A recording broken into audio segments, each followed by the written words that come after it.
Assalamualaikum warahmatullahi wabarakatuh. Perkenalkan, nama saya Wulan Nugrahani, mahasiswa dari Sekolah Tinggi Arsitektur YKPN Angkatan 2020. Di sini saya akan mempresentasikan hasil dari makalah saya dalam mata kuliah Pengantar Struktur Bangunan. Saya mohon izin untuk share screen dulu.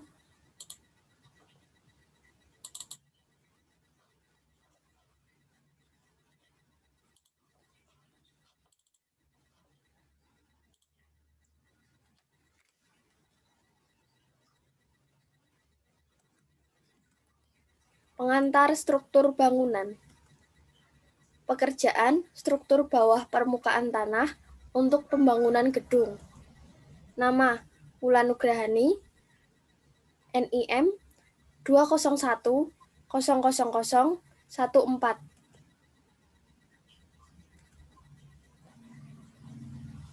Struktur atas atau upper struktur dan struktur bawah atau lower struktur. Struktur bangunan pada umumnya terdiri dari struktur bawah, lower struktur, dan struktur atas, upper struktur. Struktur bawah yang dimaksud adalah pondasi dan struktur bangunan yang berada di bawah permukaan tanah. Sedangkan yang dimaksud dengan struktur atas adalah struktur bangunan yang berada di atas permukaan tanah, seperti kolom, balok, plat, tangga. Setiap komponen tersebut memiliki fungsi yang berbeda-beda di dalam struktur bangunan. Suatu bangunan gedung beton bertulang yang berlantai banyak sangat rawan terhadap keruntuhan jika tidak direncanakan dengan baik dan teliti agar dapat memenuhi kriteria kekuatan, kenyamanan, keselamatan, dan umur rencana bangunan.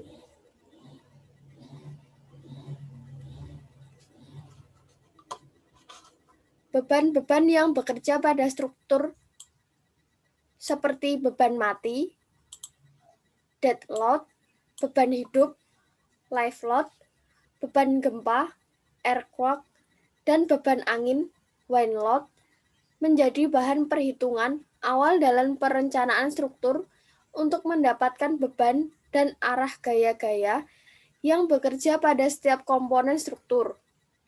Kemudian, dapat dilakukan analisis struktur untuk mengetahui besarnya kapasitas pendamping dan tulangan yang dibutuhkan oleh masing-masing struktur. Gideon dan Takim, 1993. Perencanaan struktur atas harus mengacu pada peraturan atau pedoman standar yang mengatur perencanaan dan pelaksanaan bangunan beton bertulang, yaitu Standar Tata Cara Perhitungan Struktur Beton Nomor SK SNI T15199103. Peraturan Pembebanan Indonesia untuk Gedung 1983, Peraturan Perencanaan Tahan Gempa Indonesia untuk Gedung tahun 1983, dan lain-lain. Istimawan 1999.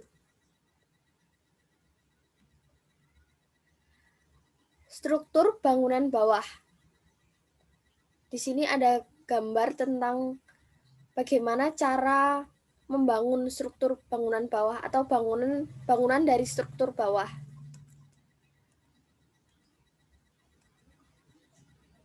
Struktur bawah gedung umumnya terdapat beberapa pekerjaan, yaitu 1.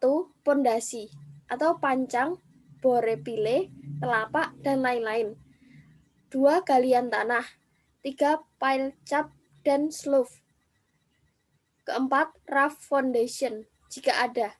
Selanjutnya, dinding penahan tanah atau retaining wall. Selanjutnya, waterproofing. Umumnya waterproofing membrane atau integral. Selanjutnya, uruk tanah kembali. dan pemadatan tanah.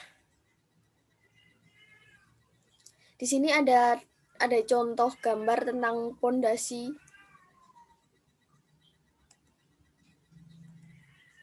Satu, pondasi.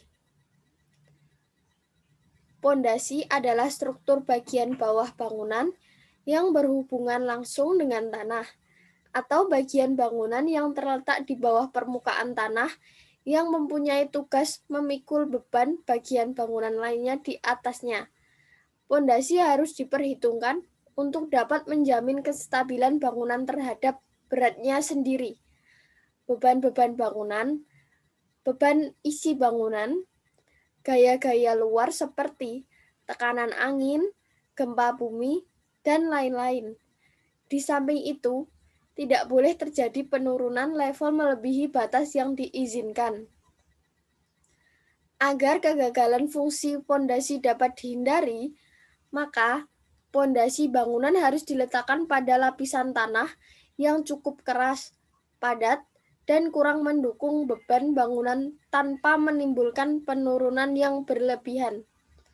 Pondasi merupakan bagian struktur dari bangunan yang sangat penting, maka proses pembangunannya harus memenuhi persyaratan utama sebagai berikut. 1. Cukup kuat menahan muatan geser akibat muatan tegak ke bawah. Kedua, dapat menyesuaikan pergerakan tanah yang tidak stabil atau tanah gerak. Ketiga, tanah terhadap pengaruh perubahan cuaca. Keempat, tanah tahan terhadap pengaruh bahan kimia. Jenis-jenis struktur bawah atau pondasi. Secara umum, jenis-jenis struktur bawah atau pondasi dibagi menjadi 3 bagian, yaitu pondasi dangkal, sumuran, dan pondasi dalam. 1. Pondasi dangkal. Yang dimaksud pondasi dangkal adalah apabila kedalaman alas pondasi dibagi lebar terkecil atas pondasi kurang dari 4. df per b kurang dari 4. Jenis pondasi ini digunakan apabila letak tanah baik kapasitas dukung izin tanah lebih dari 2,22 kg per cm kubik relatif dangkal 0,6 sampai 2 meter. Di sini ada macam-macam gambar pondasi yang A. Ini merupakan pondasi pasangan batu kali menerus. Yang B, pondasi telapak. Yang C, pondasi telapak menerus. Yang D, pondasi umpak. Yang C, pondasi rakit. Kedua, pondasi dalam.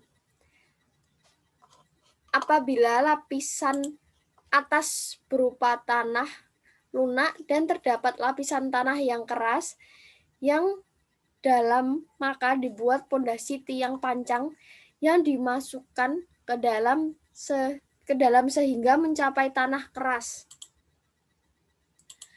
Tiang-tiang tersebut disatukan oleh por atau pile cap. Pondasi haruslah kuat, stabil, aman, agar tidak mengalami penurunan, tidak mengalami patah, karena akan sulit untuk memperbaiki suatu sistem pondasi. Akibat penurunan atau patahnya pondasi, maka akan terjadi 1. Kerusakan pada dinding, retak-retak, miring, dan lain-lain. Kedua, lantai pecah, retak, dan bergelombang. Ketiga, penurunan atap dan bagian-bagian bangunan lain. Di sini ada gambar dari pondasi dalam yang memanjang ke dalam. Slope. Slope merupakan komponen struktur bangunan yang berada di bagian atas pondasi bangunan. Fungsinya yaitu mengirim beban bangunan atas ke pondasi. Jadi beban bisa tersalurkan dengan baik ke setiap titik pada pondasi. Slope juga berfungsi untuk mengunci dinding dan kolom agar tetap kuat sehingga tidak roboh ketika terjadi pergerakan tanah. Nah, untuk bangunan tahan gempa, biasanya slope disempurnakan dengan diberikan angker berdiameter 12 mm dengan jarak 1,5 meter. Ini adalah contoh dari slope. Kolom. Kolom merupakan komponen struktur bangunan yang cukup penting untuk ketahanan bangunan. Komponen yang satu ini adalah tiang penyangga suatu bangunan yang berfungsi menahan beban. Jika kolom runtuh atau terjadi kegagalan, maka seluruh komponen struktur dan non-struktur yang terdapat pada bangunan juga runtuh. Kolom sendiri terbuat dari besi dan beton. Kedua material ini membuat kolom mampu menahan gaya tekan dan tarik bangunan. Ini adalah contoh gambar kolom dalam suatu bangunan. Selanjutnya, balok.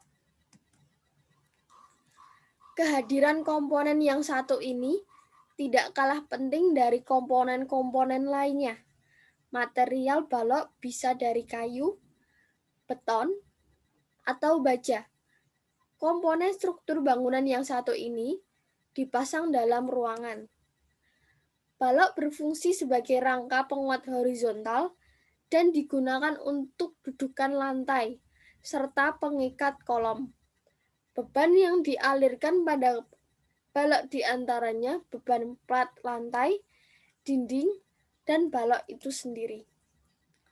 Nah, ini merupakan gambar dari balok. Selanjutnya, galian tanah. Galian tanah untuk pondasi dan galian-galian lainnya harus dilakukan menurut ukuran dalam, lebar, dan sesuai dengan peil-peil yang tercantum pada gambar. Semua bekas-bekas pondasi bangunan lama dan akar-akar pohon yang terdapat pada bagian pondasi yang akan dilaksanakan harus dibongkar dan dibuang. Bekas-bekas pipa saluran yang tidak dipakai harus disumbat.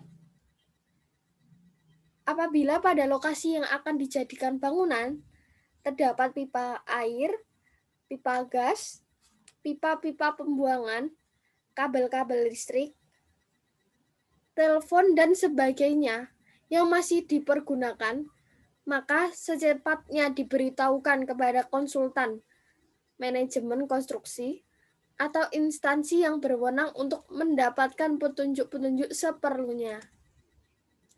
Ini merupakan gambar dari seseorang yang melakukan kegiatan galian tanah untuk pembangunan.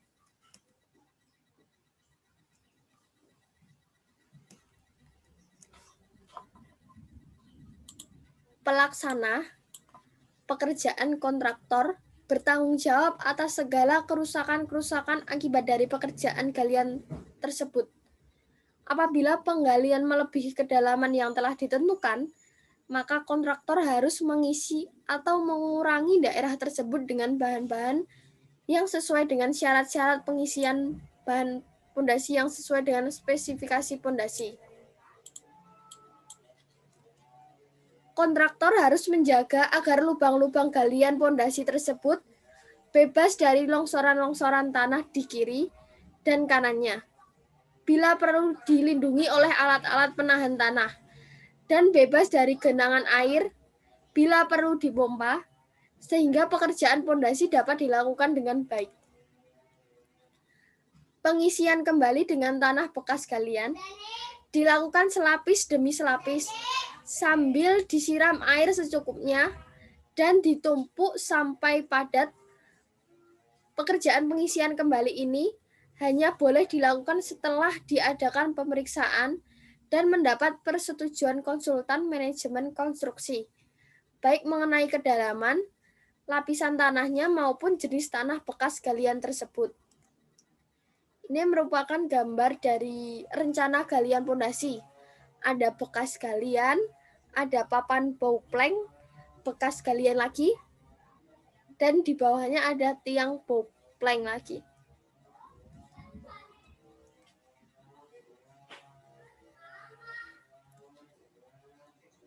Ketiga, struktur basement. Konsultan basement sering merupakan solusi yang ekonomis guna mengatasi keterbatasan lahan dalam pembangunan gedung. Tapi sebagai struktur bawah tanah, desain maupun pelaksana konstruksi basement perlu dilakukan dengan memperhitungkan banyak hal. Di samping aspek teknis dari basement itu sendiri, tidak kalah penting adalah aspek lingkungannya.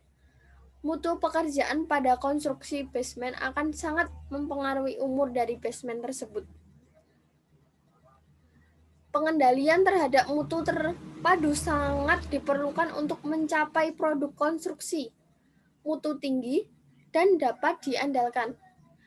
Beberapa hal yang berkaitan dengan galian basement yang perlu diperhatikan adalah beban dan metode galian. Beban tersebut biasanya berupa beban terhadap rata, beban titik, dan beban garis, dan beban terbagi rata memanjang. Sedangkan metode galian di mana dibagi menjadi open cut, cantilever, angker, dan strut.